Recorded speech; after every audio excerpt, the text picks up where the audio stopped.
መከናወናቸውን ይቀጥላሉ። በሳምንቱ አጋማሽ እየተከናወኑ የሚገኙት ከሚደረጉ ጨዋታዎች መካከል የለንደኑ ፉልሃም ወደ ማንቸስተር ከተማ መጥቶ በኢታር ሲቲን የሚገጥምበት ጨዋታ ይጠበቃል። ምሽት 4:30 ላይ ይከናወናል። አስቶን ቪላ ከብራይተን፣ ክሪስታል ፓላስ ከበርንሌይ፣ ኖቲንግሃም ፎረስት ከወልቭስ የሚያደርጓቸው ጨዋታ በተመሳሳይ 4:30 ይከናወናሉ። ከሜዳ ውጪ ሊቨርፑል ወደ ስታዲየም ኦፍ ላይት ሄዶ ሰንደርላንድን የሚገጥሙበት ጨዋታ ደግሞ 5:00 ላይ የሚደረግ ጨዋታ ነው። ብቸኛው በሊጉ በሜዳው ያልተሸነፈው ቡድን ሰንደርላንድ ከመሆኑ ጋር ታይዞ የሚጠበቅ ጨዋታ ይሆናል። ማንቸስተር ሲቲ ከፉልሃም ዛሬ የሚጠበቅ ጨዋታ ነው።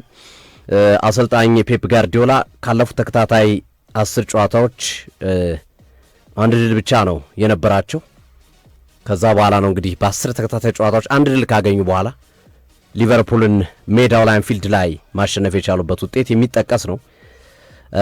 የመጀመሪያው ዙር ጨዋታ የሲቲና የፉልሃም ጨዋታ ከአእምሯችን የሚጠፋ አልነበረም። የክራም ኮቴጁ ጨዋታ ሲቲ 5-1 እየመራ 5-4 ያለቀው ጨዋታ በጣም የሚደንቅ ጨዋታ ነበር። እንዲሁም 5-5 ሁሉ መሆን ነበረበት። የመጨረሻ ደቂቃ ያባከነው ኳሶች ኩዚ ያባከነው ኳስ የምትጠቀስ ነበረች። ሲቲ ነቃ ብሎ ነው የሚያገኘው ይህንን ጨዋታ ከገባበት የውጤት ቀውስ ከተደጋጋሚ አቻ ሽንፈትና መሰል ውጤቶች መልስ አንፊልድ ላይ ከ90 ዓመታት በኋላ ውጤት በመያዝ የመጣበት በደርሶ መልስ ሊቨርፑልን በማሸነፍ አስደናቂ የ90 ዓመት ታሪክ የሰበረበት ለ5 ዓመታት አንፊልድ ላይ ማሸነፍ ገሃነም ሆኖበት የነበረው ሊቨርፑል ሲቲ ያንን ማስተካከል የቻለበትና ጥሩ የስነ ልቦና ቅርጽ ይዞ የሚመጣበት ጨዋታ እንደሚሆን የዛሬው ጨዋታ ይጠበቃል። ማርኮ ሲልቫ ደግሞ ተከታታይ ጨዋታዎችን ተሸንፈዋል። ሁለት ተከታታይ ጨዋታዎችን ማገገም ይፈልጋሉ። ወደ አውሮፓ እግር ኳስ እግራቸውን ለማስገባት ተጠግቶ ነው ባለፉት ሁለት ጨዋታ ሲመቱ ተመልሰው ያፈገፈጉት። ስለዚህ እንደገና ለመነሳት የሚደረግ ጥረት ነው የሚሆነው።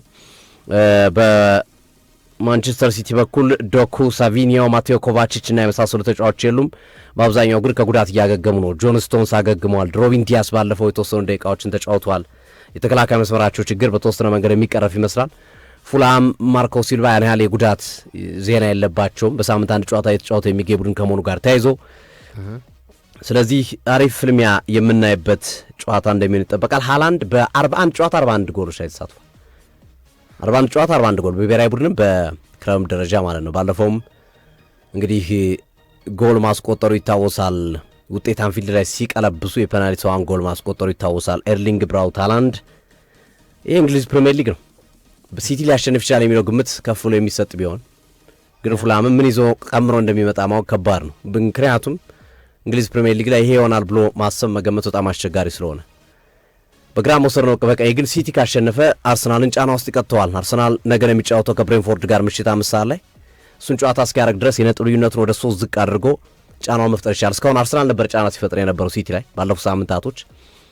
ለምሳሌ ሲቲ ከሊቨርፑል ጋር ከመጫወቱ በፊት አርሰናል 9 አድርጎ ተስፋ አስቆርጧቸው ነበር። አንፊልድ ላይ የተጫወቱት ወደ 6 መልሰውታል። አሁን ደግሞ ተገላቢጦሽ ነው። ከዚህ ባለፉት ሳምንታት አርሰናል ነበር ቀድሞ ሲጫወት የነበር። አሁን ሲቲ ነው ቀድሞ የሚጫወተው ከብሬንፎርድ ጋር ሲቲ ከፉልሃም ጋር። ሲቲ ካሸነፈ 3 ነጥብ ያደርገዋል። ሲቲ ከተሸነፈ ደግሞ ለአርሰናል ሌላ ትልቅ አድቫንቴጅ ነው። በነገራችን ላይ ብሬንፎርድ በጣም ጠንካራ ቡድን ነው። በዚህ ውድድር ዓመት በሜዳ 2 ብቻ የተሸነፈ ቡድን ነው። በሜዳው በጣም ጠንካራ ነው ብሬንፎርድም። ነገ በሚኖረው ፕሮግራም ላይ ሰፊ ከአርሰናል ጨዋታ ጋር እየይዘን እናየዋለን። የማርኮ ሲልቫ ቡድን ግን አንዳንዴ አለ ስትለው የለም ስትለው የሚኖር ቡድን ነው።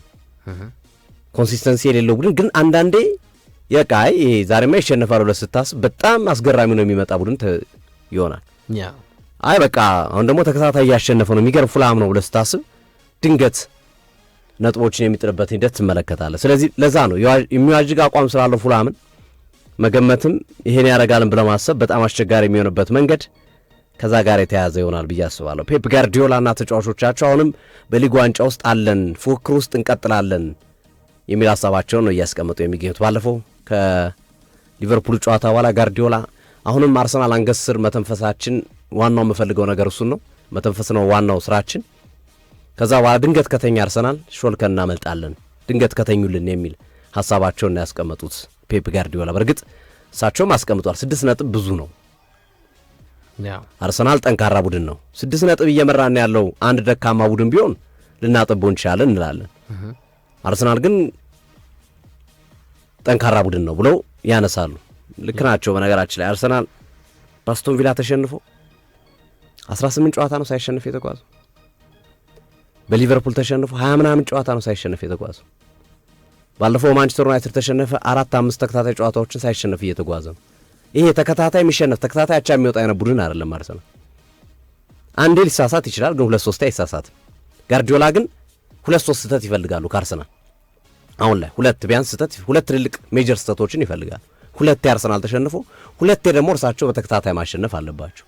ያው አንድ ጨዋታ ስለሚገናኝ አንድ ቢሸነፍላቸው አንድ ይገናኛሉ የሚለውን እሳቤ ከማድረግ አንጻር ግን እንደሱ ብለን የምታስበው አሁን ይሄ ቡድን አርሰናል ያለው አቋም አሁን ከረንትሊ ያለው አቋም እንደ ቶተናም እንደ ብሬንፎርድ አለያም ኢቭን እንደነ ቼልሲ እንደነ ሊቨርፑል የሚዋዥቅ አቋም ቢሆን እንኳን ያንን ተስፋ ታደርጋለህ። ኢቭን አንድ ድል ሰጥቶም ተመልሶ ሊርቅ ይችላል ቡድኑ ካለው ጥንካሬ አንጻር።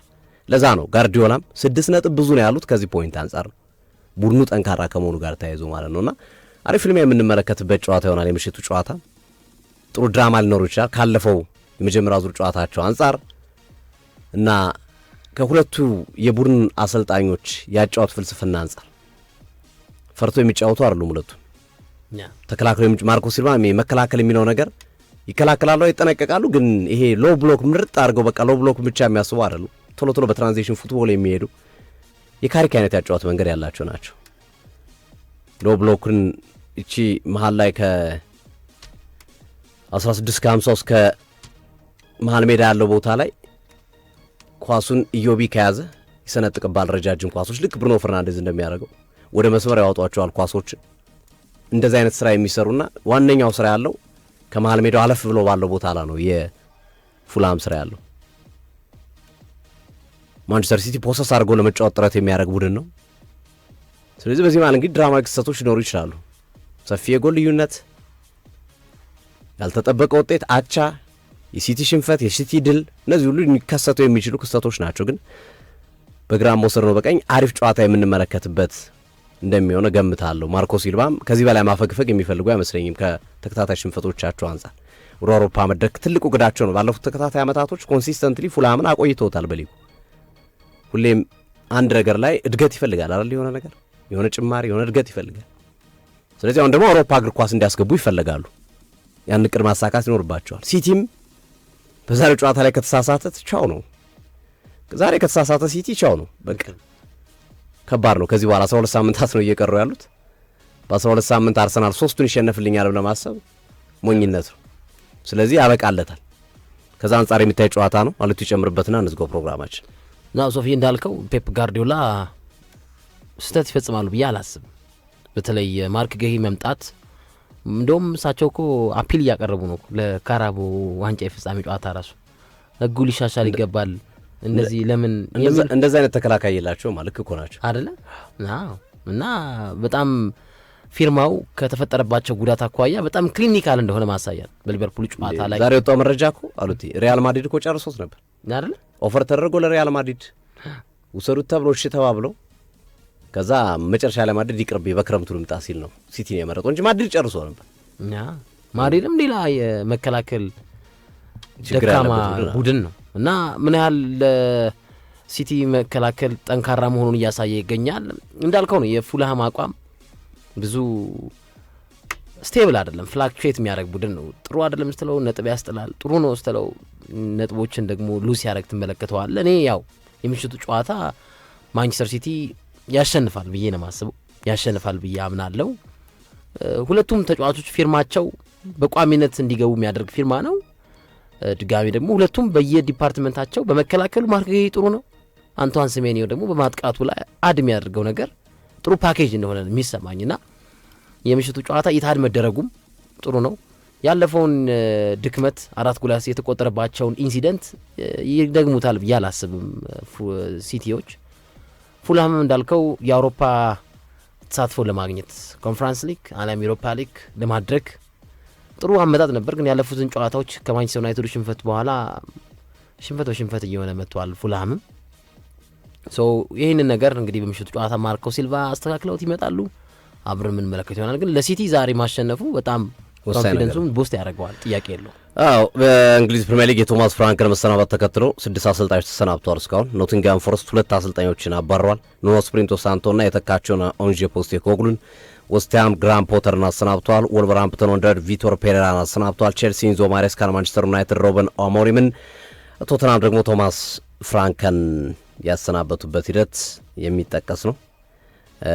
በአጠቃላይ 7 አሰልጣኞች ተሰናብተዋል። 6 ክለቦች ደግሞ አሰልጣኞችን አባረዋል ማለት ነውና ገና እንግዲህ ጥር ላይ ነው ያለ ነው። ብዙ ነው። አዎ ብዙ ነው። እንደ ኢትዮጵያ ፕሪሚየር ሊግ ነው አይደል? አድማጭ ተመልካቾቻችን ነገ በሚኖረን ፕሮግራም በምሳ 6 ተኩል ላይ እንገናኛለን። መልካም ቀን እንዲሆንላችሁ እንመኛለን። ምሽት ላይ ግን አለን በቀጥታ ስርጭት ጨዋታ የሲቲና የፉላምን የሰንደርላንድና የሊቨርፑልን ጨዋታ ቀጥታ ስርጭት የምንሰጠው ይሆናል። መልካም ቀን። እንወዳችኋለን፣ እናከብራችኋለን። ባባይ